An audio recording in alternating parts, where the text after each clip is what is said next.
I want to begin the show by taking you back to 1988. Cornell University graduate student, Robert Morse. He wants to figure out how many computers are connected to this weird thing called the internet. So he comes up with this program, he sends it out like this little Trojan. It's gonna go in and just count if you happen to be part of the internet. Almost overnight, he takes down 6,000 computers. He corrupts it with this program. That's 1/10 of the computers at the time attached to the internet. And he gets a 3-year suspended sentence. He becomes known as the first cyber criminal, even though that wasn't his intention. Now let me fast forward to the year 2000.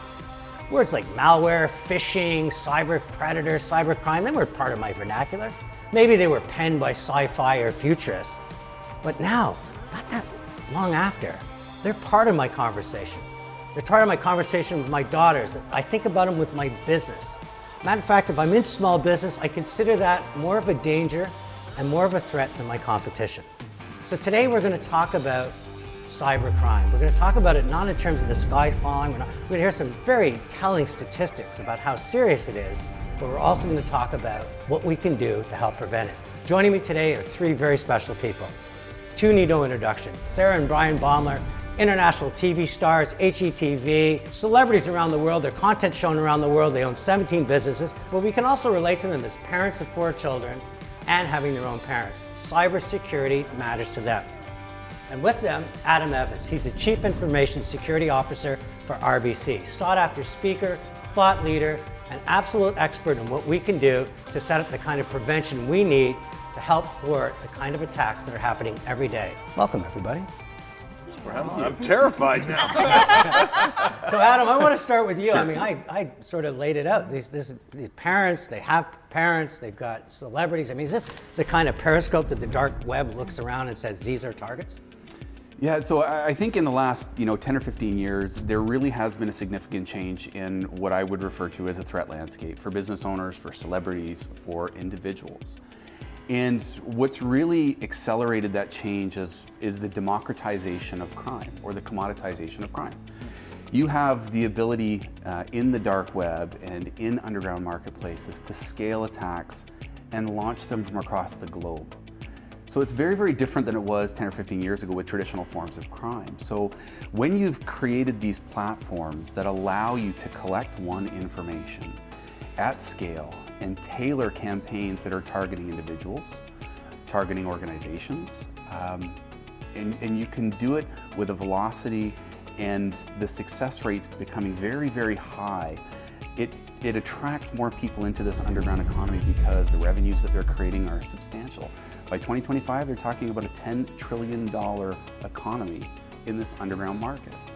So it really is attracting people into this underground marketplace. Sarah and Bryan, I mean, this, it is frightening because we hear about stuff, and I'm just curious, when did you start having the conversation as a couple about the sense that people could be peering in? I mean, not lurking out in the backyard, but literally using your computers, your digital devices as almost a Trojan horse to wander in and poke around into your lives.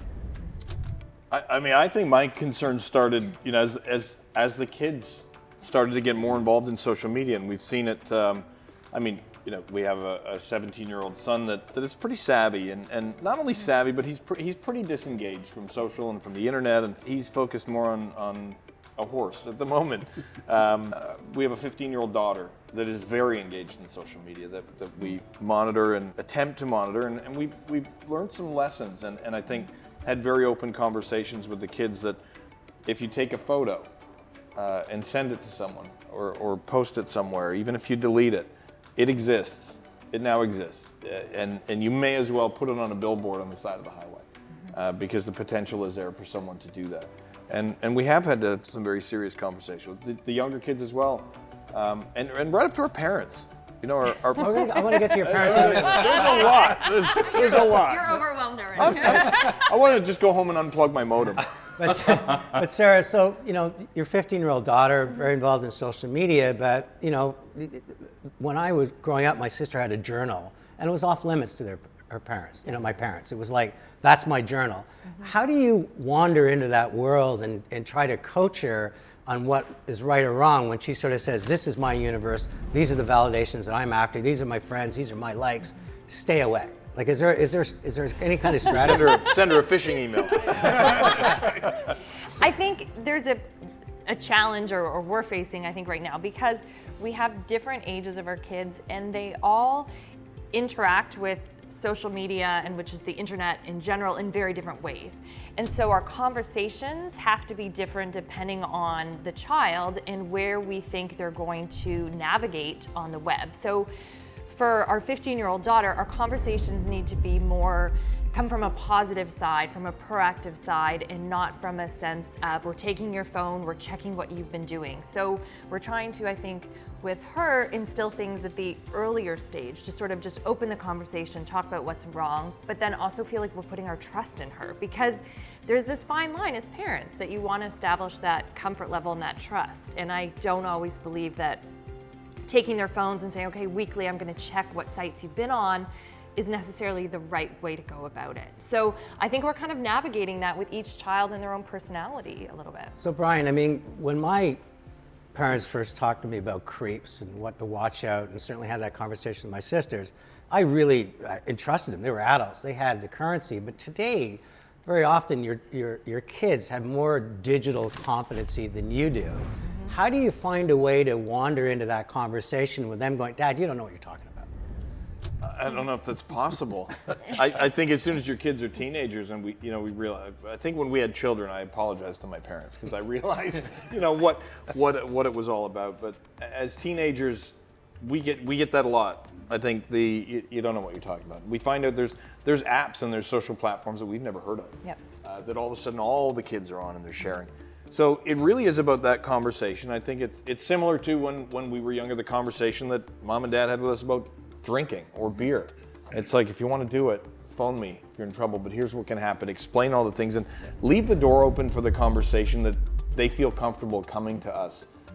We've certainly told them if you feel uncomfortable, if there's something you don't know, and there's so much to teach them and protect them from that you almost don't know where to start. But off camera, you were sharing a story about, one of your daughters, your youngest daughter, I believe, and the promise of getting more followers. I can imagine her eyes getting excited because she's competing with her older sister, and obviously you're a celebrity, and that turned into a tougher conversation, didn't it? It did. Josephine is 9 and is starting to get active on social media, but it's like, look at my horse and look at my bracelet. There are a lot of things that we would recognize as phishing or a trap or call me now and I'll get you 100,000 followers, and to them that's amazing. So we monitor the younger kids. We have it on our phone and messages pop up and what have you, and there's this interaction of, I'll get you this, I'll get you that, I'll trade you this, where do you live? And it starts to get more and more of a personal conversation. So I'll paraphrase, but I asked him not to communicate with her anymore. And that nicely, I imagine. That nicely. I said, do me a favor, and blocked. But then the first thing we did is sat down with Josephine. We explained that this is, they're looking for one of 3 things. They're looking for personal information. They're potentially looking for assets, photos, inappropriate things, or maybe they're looking for money. They're certainly not, they didn't just pick you randomly out of billions of people to assist out of the goodness of their heart. So I think part of it is just educating them to understand that. And it's the same as the phone calls you get with the duct cleaning, or you've won a cruise, or you've this or that. It's, all you have to do is, or the CRA. I get a lot of calls from the CRA that if I don't call today, I'm going to jail. For good reason. You own 17 businesses. Going to jail. Yeah. They want my credit card number. I don't know why. There's a lot to navigate. Adam, you talk about 10 trillion by 2025. That's a massive number. Mm-hmm. Is children a big target? And if so, what should parents be doing to try to create a moat and some level of protection? So I would say, threat actors are not overly discerning. You do get threat actors, certainly, that are targeting individuals, whether it be elderly people, children. They may have a target set of victims that they want to go after. But Brian and Sarah, what they just walked through is absolutely the right thing to be doing. It's having the conversation. And that seems to be the hardest part for people to get through. One, because parents are typically coming from an uninformed point of view, right? We are a generation, and collectively we're a generation, that grew up without the internet. Yeah. And we are figuring out the technology as we go. And we've turned into this society where our children are consumers of technology without understanding the pitfalls of that technology. And our parents are trying to get onto the same technology, but there's a healthy level of skepticism there.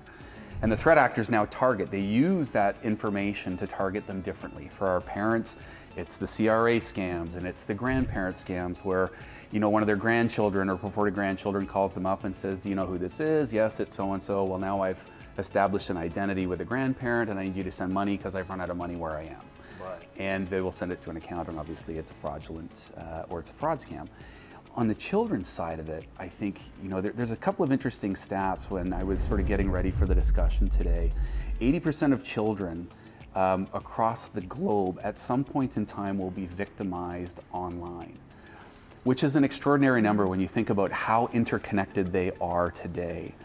And 55% of those kids will be exposed to illicit content before they are age appropriate. So it is a place where these things are, they're sitting out there, whether it's individuals reaching out through social media and luring or grooming and starting to contact younger people, but everybody is at risk. And I think that conversation, whether it's your parents, your children, your loved ones, your coworkers, they need to understand the world that we live in. This is a digital world. It is an interconnected world. There are ways that we connect to it. And you have to understand, how do I protect myself while I'm on my phone, my computer, when I'm working from home, when I'm going from my home office to my corporate office? What are the things that I need to be thinking about? And obviously, how do I protect myself against the risks associated with it? It reminds me of that story or fable of the little Dutch boy trying to stick his finger in a dike that's starting to open up. I mean, there's a lot to worry about. You talk about parents, and let's move because you have parents, and they're just hilarious when I see the connection between, especially between you and your dad. He probably regrets having you at times too. No surprise. But how do you deal with? I mean, we talked about the CRA scam, but these are people that are just trying to fit in with their grandkids and send pictures, and they're just trying to be relevant. I mean, I remember my dad coming home one time and picking up the TV converter and trying to make a phone call, right? And it's a generation gap. You bet. You're in the sandwich generation. You got these kids you're worried about. You got your parents. Yeah. Any thoughts on what you're doing to keep them safe? I mean, we talk to, especially my parents, I think more and more, because my parents believe anything that's on Facebook. Anything that is there, they believe. So we get calls. You sold the hotel? You're divorced? You had another baby? You crashed your plane? I mean, nonstop. And I think, parents and maybe children are a little more in tune to that not everything on the internet is true.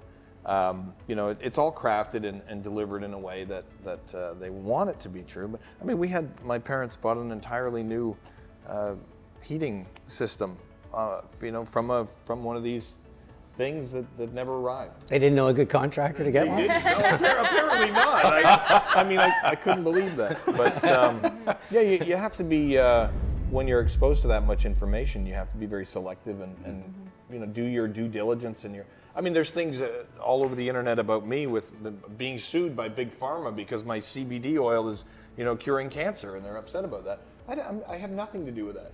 Yep. Apparently, we're deep into cryptocurrency, and we're investing in that and selling it. I get these emails all the time, like, I bought your crypto, and I haven't got an email back, and it's like, that's not me. So. I think too, though, when you look at our kids, there are things as parents that it's almost easier when you're thinking of your children to find apps that are out there for protection for them, for their phones, to have those conversations.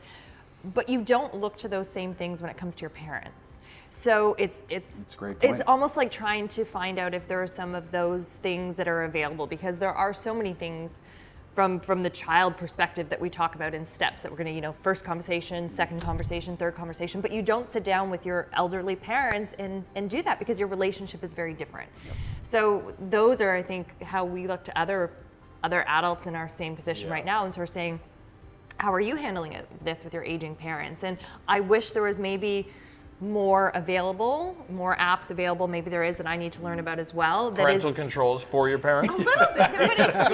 Grandparental it's suitable controls. to that Yeah. generation. Yes. Do you know Yeah. what I mean? That educates them, that we could put that forth to them, that wouldn't feel that it's demeaning in any way. You know, your conversation is different when it's with your elderly parent. Just curious, who runs the IT for your parents? Like, who's their de facto IT person? I'd say like Kate. Is there an IT person? I mean, I think it's just any of the children. Yeah, like something, you know. our nieces and your mom goes to But every child. One of the things we've done as well to kind of get ahead of that is we've gotten involved with my parents' financial management. Yeah. We've sat down, had the conversation, and said, hey, let's you know, before we get a horrible phone call and life moves on in that circle and we have to deal with estate planning and everything, let's have that conversation now. Let's get involved. Let's start planning this. Let's budget, so that you're removing a bit of that risk from, you know, they've now sent all their money to their nephew they didn't know overseas. So we've started to get more involved in that and keep an eye on things without being too controlling. It's a fine line. I think Sarah said a great point when she said, you know, it is a different conversation because you're now parenting your parent. So what thoughts do you have on that? Because we're all dealing with it. I mean, my mother-in-law, I'm her de facto IT person. She has no idea how little I know. Well, we've had the conversation about my mom. She's 75 years old, and you know she's in Vancouver, and I will do a FaceTime with her when she's trying to set up a piece of technology and try to. Does she need her ducts cleaned? That's the vulnerability that these folks are preying on. Is one, they don't want to admit that they don't know. Right.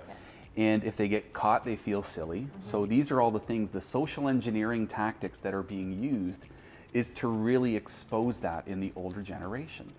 So, you know, what you're talking about is having an eye on their finances and making sure if you see something, duct cleaning service or whatever it may be, on the credit card that you can flag it, like, what is this coming from and how did it start, the conversation start? Having, you know, a credit card with a limit on it for online purchases is another great way to sort of protect the financial exposure that some of our parents have. They have wealth, and obviously bad guys know that.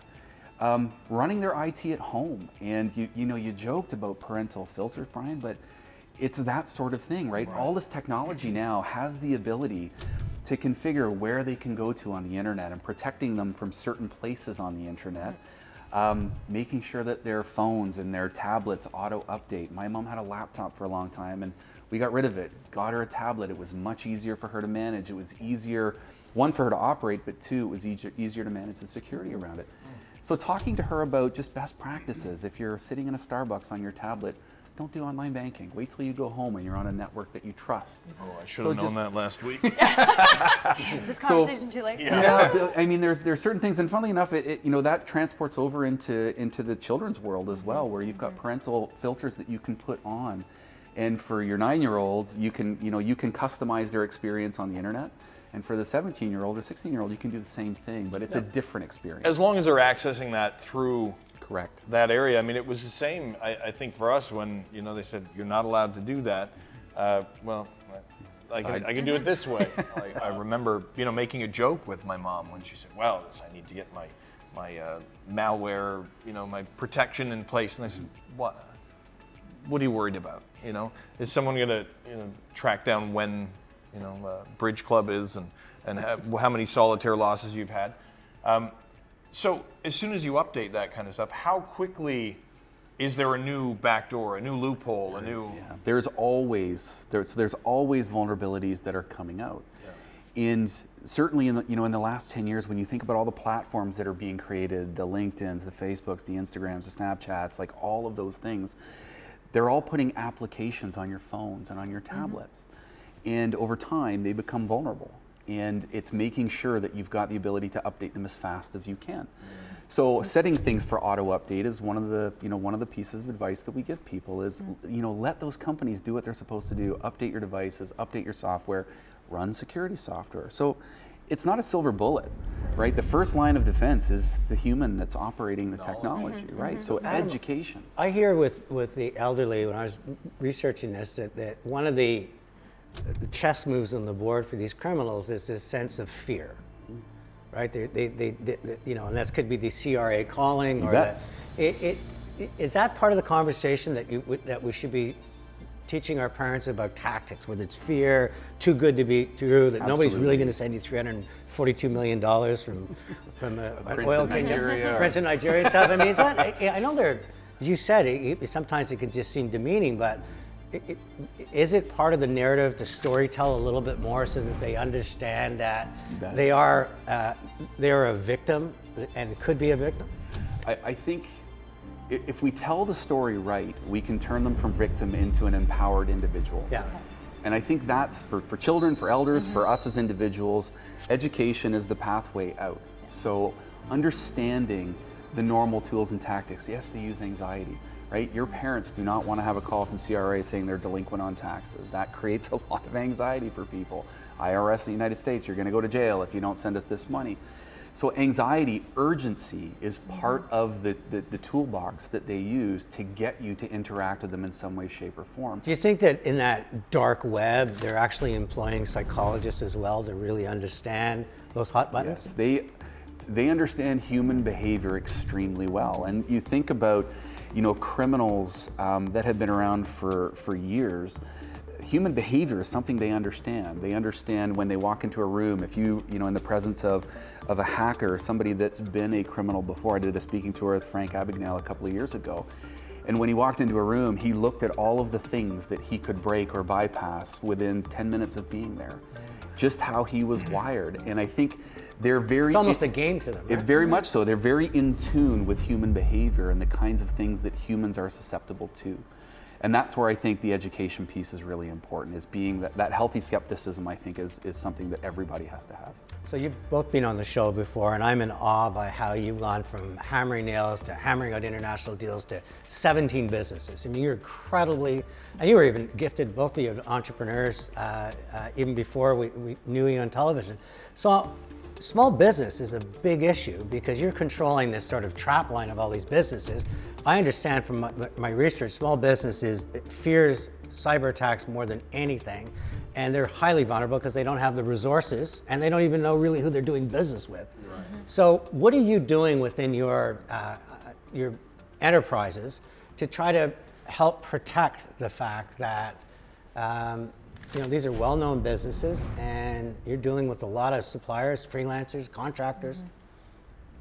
It's a great question. I think we need to have a follow-up meeting back at the office. For us, a lot of our businesses are tangible.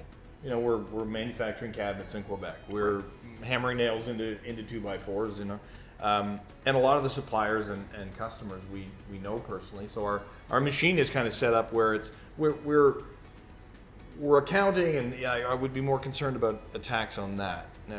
Yeah, I think from my perspective, we need to get more involved in our IT. Well, and from my perspective, I've just newly launched into e-commerce, and that's something that is worrisome on my end because you're trying in the state of a new business to put yourself out there to build this community that trusts you of customers, and then on the flip hand, you're investing all your time and resources into that, but then you also are so fearful of the fact that they are entrusting their payment methods and all of their data with you, and you are the keeper of all that. So I think for small businesses like where I'm at right now, it's very worrisome, and you don't really know where you should look, and I think it's something that you're trying to educate yourself as you go, but you're trying to keep up as things come into the community as quickly as you can while still feeling honest and open to your customer base. Yes. And that fear of cybercrime, we see it, again, our images have been used to, sell crypto and CBD oil and all kinds of things. And then when there is a legitimate business, people look at it and they say, oh, is this a scam? We're currently building self-storage units and doing, investments in those and creating funds. And people, well, that's got to be a scam, like your crypto and your CBD. And so that creates a new challenge for business as well. The fear of cybercrime 100% affects our ability to market legitimate business. So that's a challenge as well. And I love what Sarah, you just said, which I never thought about, is now you're not only worried about you being attacked, you're now taking responsibility for people entrusting you with money as well. So Adam, Yes. small business, I mean, this is the heart of the Canadian economy. This is 98% of all businesses are small. And what advice can you bring them in terms of, again, creating that moat, building those firewalls? So it's interesting what Sarah was just describing, I think, and Bryan, is there are so many dimensions of risk to a small and medium-sized business. And the first of which is I want to be able to scale my business to meet as many customers as possible, but I need to keep my business small and agile. So I don't necessarily have the resources to go out there and procure a security team to help me protect myself. So that's the first problem. The second problem is, in an e-commerce business, you're collecting customer data, and there are, legislation out there now that requires you to protect the privacy of the data that you're collecting. And if you think about, the brand of Bryan and Sarah, that is coming under attack more and more. Disinformation campaigns, fraud scams. We're seeing more of the battlefield moving onto things like social media, which makes it really difficult to protect against. There's fake profiles being created You bet. daily that are all, oh, thank you for, and they're all replying to our own social media posts. Thank you for posting. Click here to send me a private message so we can chat. And we try and keep on top of this stuff, but it seems endless. Unrelenting. Yes. So there are, there are services that are out there that will help monitor things like social media, and you can verify your legitimate profiles, and they will work on your behalf to take fraudulent profiles down. So there's brand impact that comes along with the fraud. Can a small impact. business afford it? I mean, I understand the cyber protection business is going to be $240 billion by the time you're stealing $10 trillion.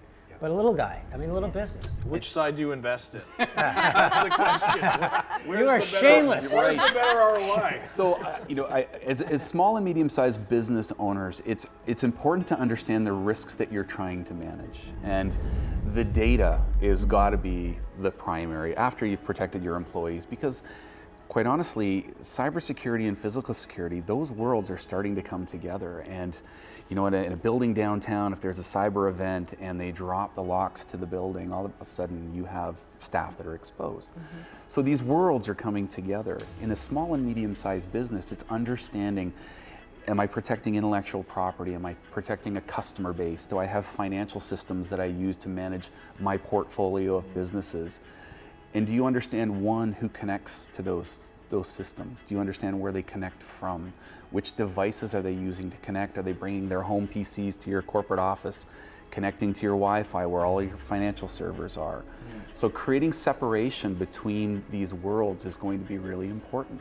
And then obviously, with kids moving in and out of your home network and possibly ending up in your office, or you guys taking your computers from home and into the corporate environment, the bad guys can compromise the system, and then you bring it to the office, and then they're on your office network with a compromised system. So remote working must have what's there, right? Remote working must have made your role almost impossible, because you're dealing with. It was difficult. There's nothing contained anymore. Yeah, it was difficult. So within 2 weeks, we had to move 85,000 people out of office buildings where we had spent 10 years building security, and we sent them home. And all of a sudden you have people that are connecting in remotely. They're on networks at home that have smart TVs and smart furnaces, and I'm sure lots of things that you put into the homes that you build. And the protection, the threat surface now changes. So we had to get, we had to think pretty quickly about how we were going to protect a workforce in a completely remote working environment. But that's not uncommon in small, medium-sized businesses. So right? you really either, as a small business owner, I feel like I either need to go back to night school for 5 years to become an IT specialist, at which point that information will probably be outdated, or hire someone that understands and keeps up with that to manage, our online security. So that now, because there's the threats and that is now becoming a cost. Becomes part of your business model, you betcha. So, when we looked at our client community and small and medium-sized businesses, we've been collaborating with businesses that can help provide those services to our small and medium-sized client segment. And I think the reason is, one, a lot of the companies don't have the financial wherewithal. They are just starting their cybersecurity journey. And then, what are some of the risks that you are trying to manage as a small and medium-sized business owner? You guys, I think, are very different in that you have a very recognizable brand. You've got 17 companies. You've got, you're traveling to and from different locations. You've got 4 kids that are in your corporate environment, in your home environment.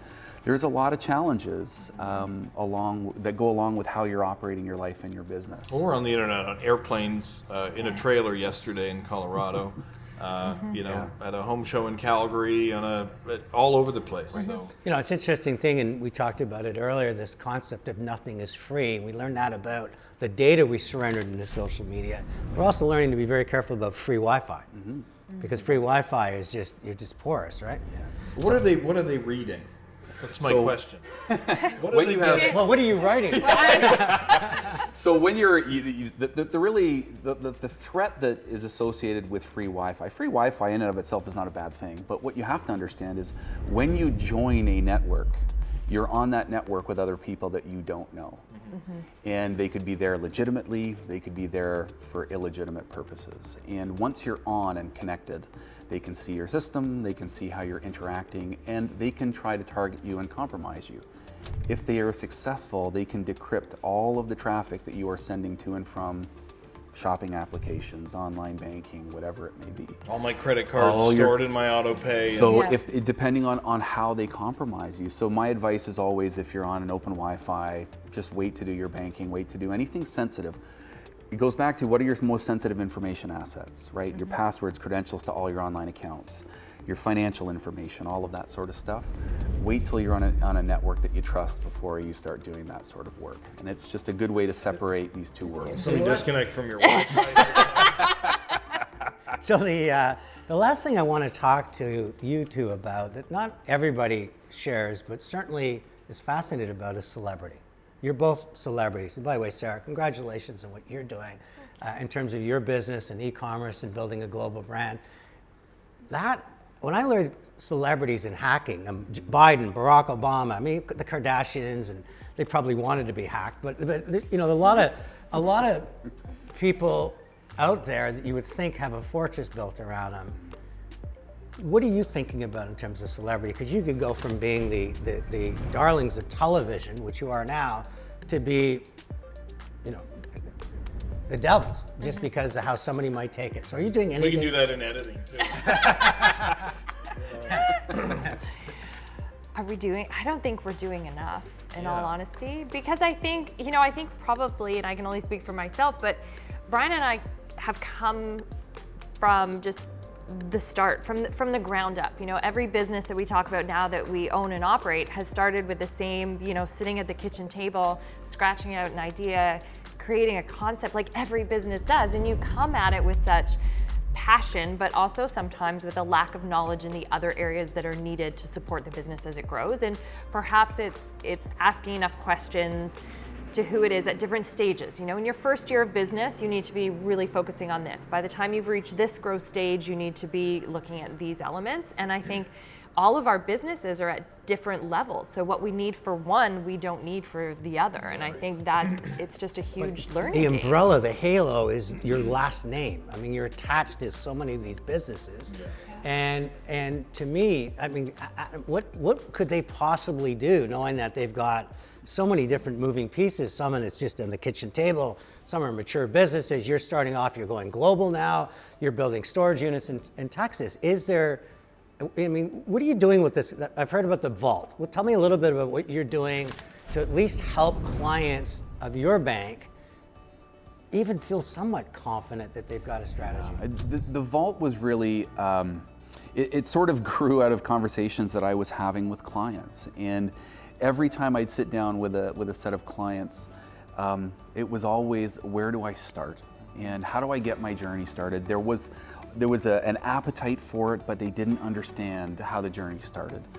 So we created the Vault, which is, is an interactive page where people can go and get resources about how do I secure my iPhone when I get a new phone, or when I'm setting up my home network, what are the things that I should be thinking about, and just best practices guides about how to consume technology. And it sort of grew out of this, these conversations, and then we said, we think we're sort of onto something with the Vault, and we want to make it a little bit more client ready.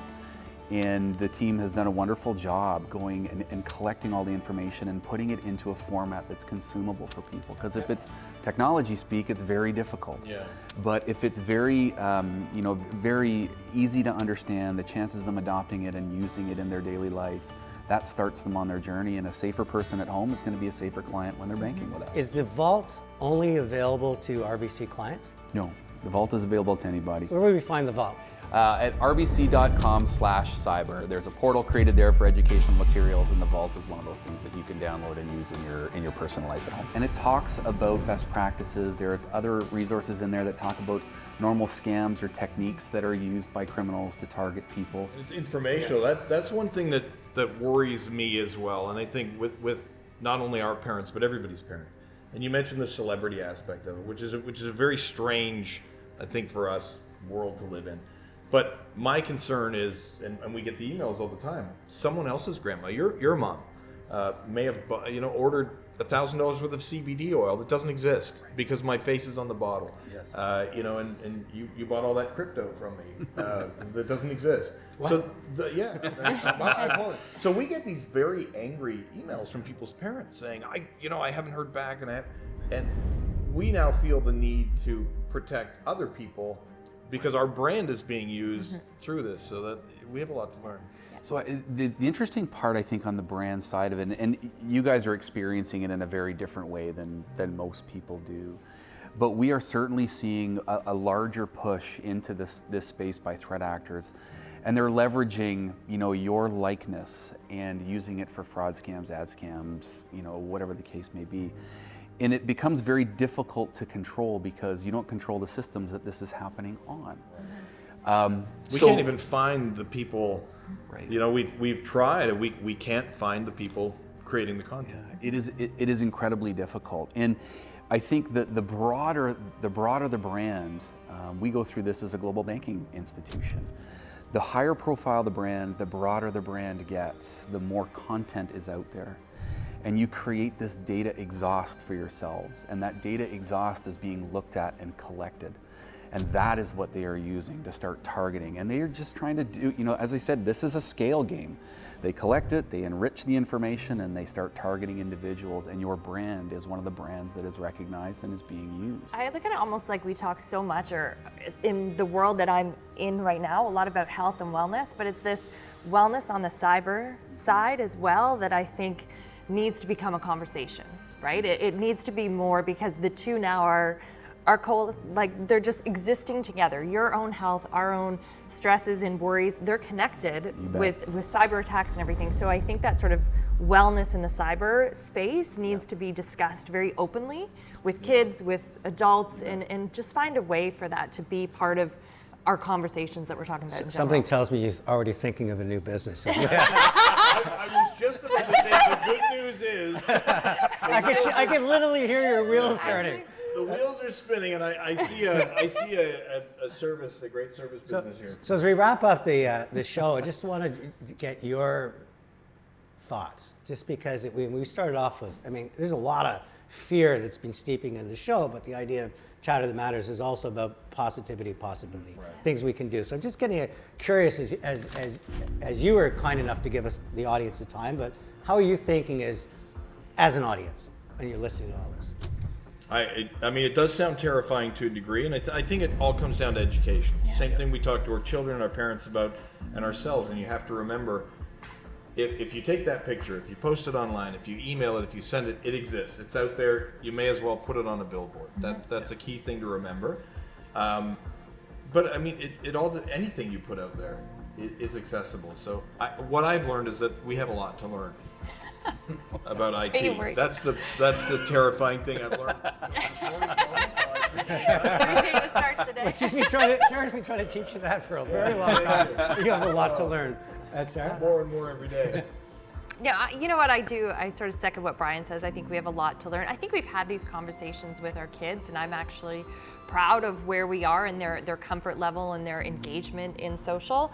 But I think when it comes to our businesses, perhaps that's an area that you tend to focus on your family first, and perhaps we haven't been spending enough time or attention on the businesses, and that's a reality of this conversation today. I'm more concerned about the things that we don't know we're at risk for. The information, the financial, that kind of thing. That's what worries me more. And as the brand grows, as the businesses grow, the threat surface grows right alongside of it. And I think for, when I'm talking to clients, it's the starting the journey and starting small. I'm sure you didn't learn how to build a house in a day. I'm sure you didn't learn how to build your businesses overnight. I'm still learning.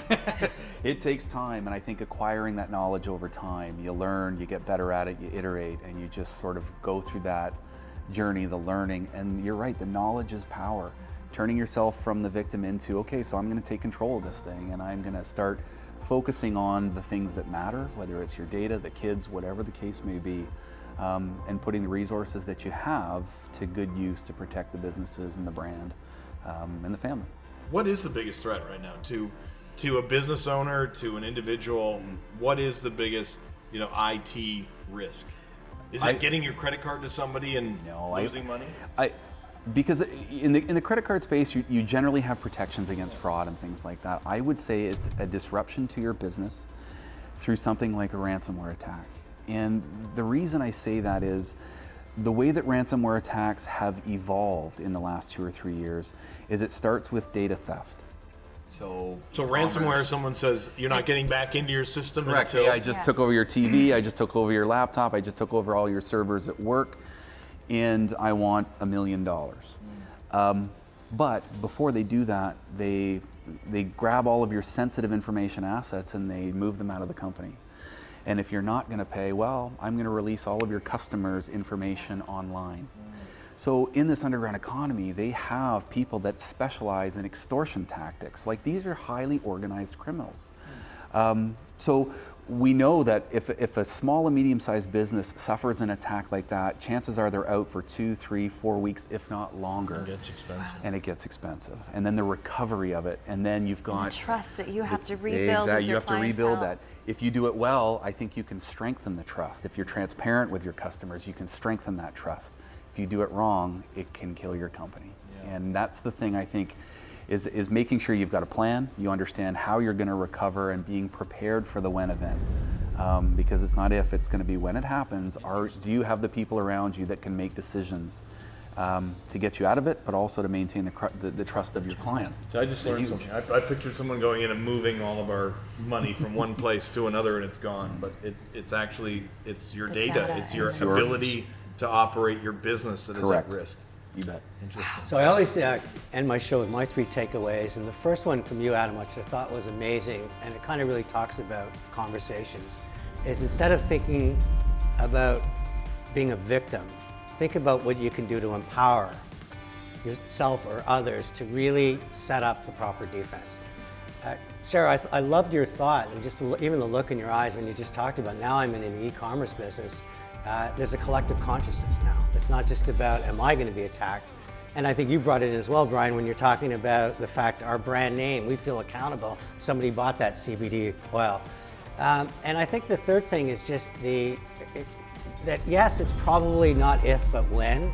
But I think, as you said, you don't learn to build a house overnight. It's what we can do to take the proper steps to really set ourselves up so that we're at least prepared, and maybe even better, because a lot of these attacks are random. If they think we have some kind of fortress, they'll move on. So I just want to give a big thank you, first of all, Sarah and Bryan, for coming up and sharing a lot of intimate thoughts about your family, your businesses, and your celebrity. And Adam, always it's a pleasure, because you do have a vault of knowledge. I can understand why rbc.com/cyber is where the vault is. So thank you all for being part of it.